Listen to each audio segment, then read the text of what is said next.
May napakagandang balita akong ihahatid sa inyo ngayon. Kamusta na kayo? Ako si Maria. At kung kayo ay nakakatanggap ng ni-aral pension or may magulang, lolo o lola na beneficiary ng Mrs., kailangan niyong mapanood itong buong video na ito. Alam niyo ba nakakalabas lang ng 1525 na dagdag sa pension? Hindi ito chismis. Hindi ito fake news. Ito ay totoo. At maarostag maklaim ng marami sa ating karamihan sa mga pensioner nasar na ang increase na ito. Pero marami pa ring nagtatanong paano ko makukuha ito? Sino ang qualified? Kailan ko matatanggap ang dagdag pension ko? May mga importanteng detalye na kailangan niyong malaman para masiguro na makukuha niyo ang benepisyong ito. Sa video na ito, ipapaliwanag ko sa inyo ang lahat ng dapat ninyong malaman mula sa kung paano i-check kung qualified kayo hanggang sa kung paano i-claim ang inyong dagdag na pensyon. Naging pension processor. Ako sa RAR ng 10 to town kaya alam ko ang bawat sulok ng sistema. Huwag palampasin ang napakahalagang impormasyon na ito. Pindutin ang thumbs up kung nakakatulong ito sa inyo at ipagpatuloy natin ang video para sa kumpletong detalye tungkol sa pinakahinihintay ninyong pension increase. Maraming salamat sa patuloy na panonood. Ngayon ay ating talakayin ang pinakaabangan ng maraming pensioner ang PH5 na dagdag sa raro pensyon.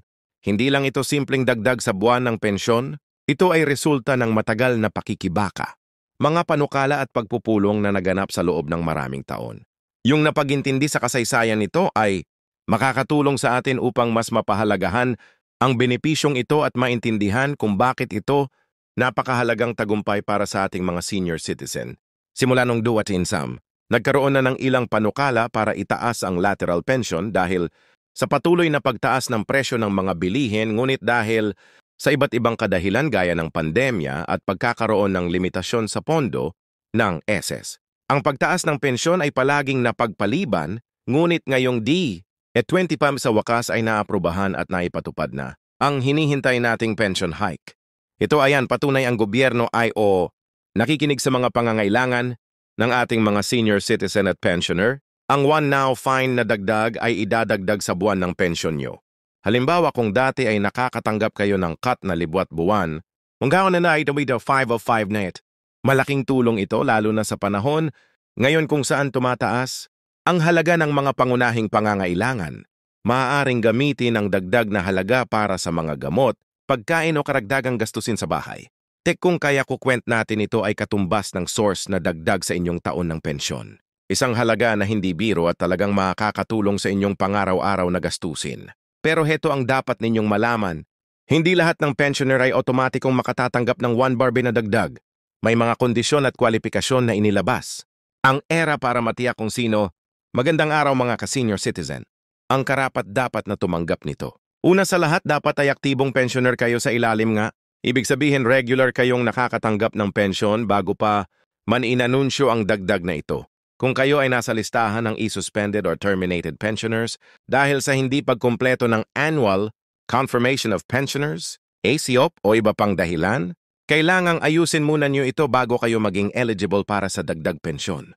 Pangalawa, dapat ay nakapagbayad kayo ng minimum na required contribution sa RER nung kayo ay nagtatrabaho pa.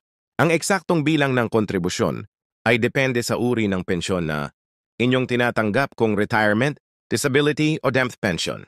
Para sa mga retirement pensioner, ang minimum na required ay 120 monthly contributions. Para sa mga disability or death pension naman, ang minimum ay 3.6 monthly contributions.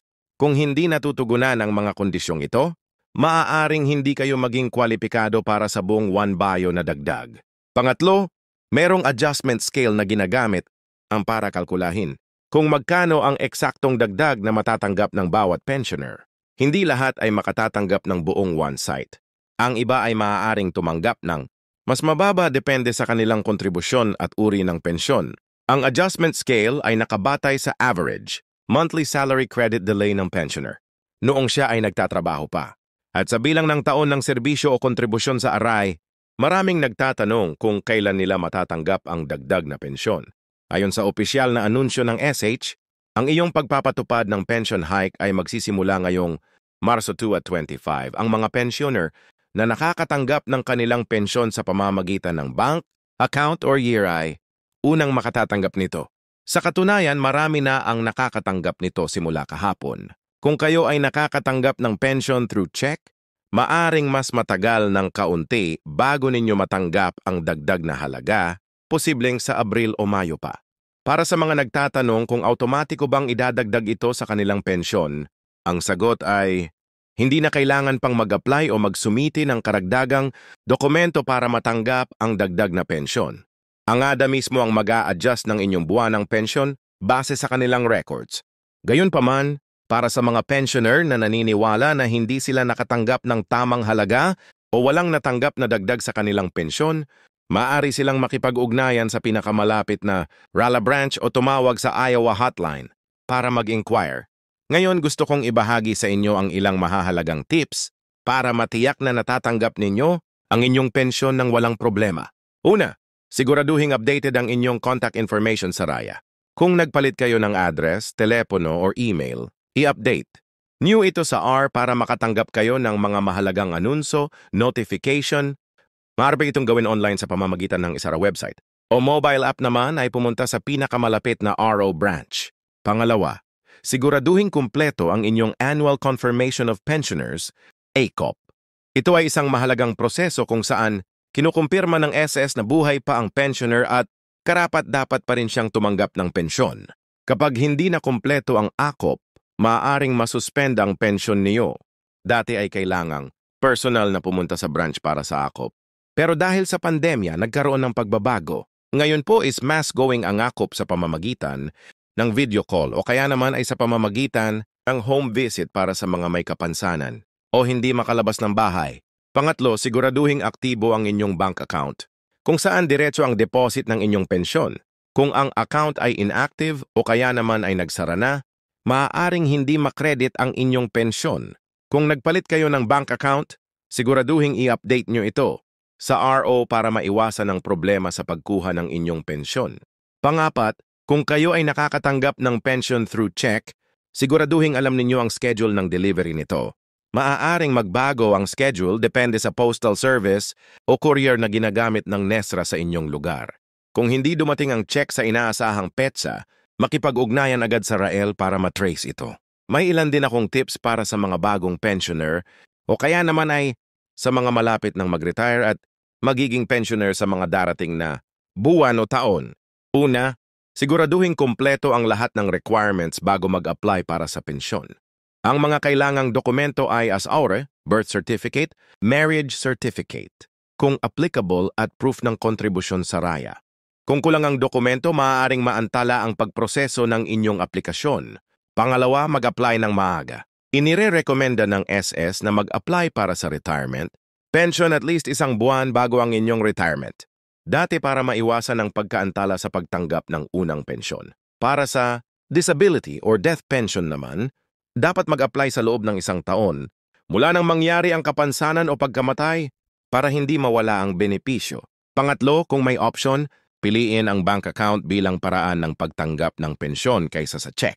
Mas mabilis at mas convenient. Ito at mababawasan ang posibilidad na mawala o madelay ang inyong pensyon. Karamihan ng mga bangko sa Pilipinas ay may special lane o priority service para sa mga senior citizen. Kaya hindi rin mahirap ang pagkuha ng pera sa RIN o sa loob ng bangko. Pang-apat, alamin ang iba pang benepisyo na maaari niyong makuha bilang IL pensioner. Bukod sa buwan ng pensyon, may mga additional benefits ang IARA tulad ng 13th pensyon na ibinibigay tuwing Disyembre, funeral benefit para sa mga beneficiary. Kapag pumanaw ang pensioner at medical benefits sa pamamagitan ng PH Health. Ngayon na nais kong iklaro ang ilang maling impormasyon o misconceptions tungkol sa pension hike na ito. Una, hindi ito retroactive. Ibig sabihin, ang what won't have na dagdag ay hindi ia-apply sa mga nakaraang buwan. Magsisimula lang ito sa Marso 2 at 25 at hindi niyo maaaring claim ang dagdag para sa mga nakaraang buwan. Ikalawa, ang pension hike na ito ay permanente. Hindi ito one-time cash aid or ayuda lamang. Ito ay magiging regular na bahagi ng inyong buwanang pensyon mula ngayon. Ikatlo, ang pensyon.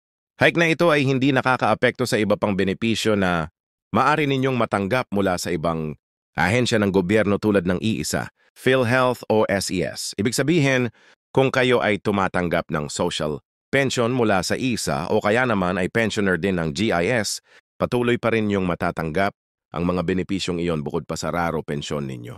Ikaapat, ang pension. Hike na ito ay hindi nagdudulot ng dagdag na kontribusyon para sa mga kasalukuyang miyembro ng NEA noong 2 at nang magkaroon ng nakaraang pension hike. Kasabay nito ay tumaas din ang kontribusyon ng mga miyembro. Pero sa kasalukuyang pension hike, walang kaakibat na pagtaas ng kontribusyon. Para sa mas marami pang mga video na tulad nito, mag-subscribe sa aming channel na SS Pension News.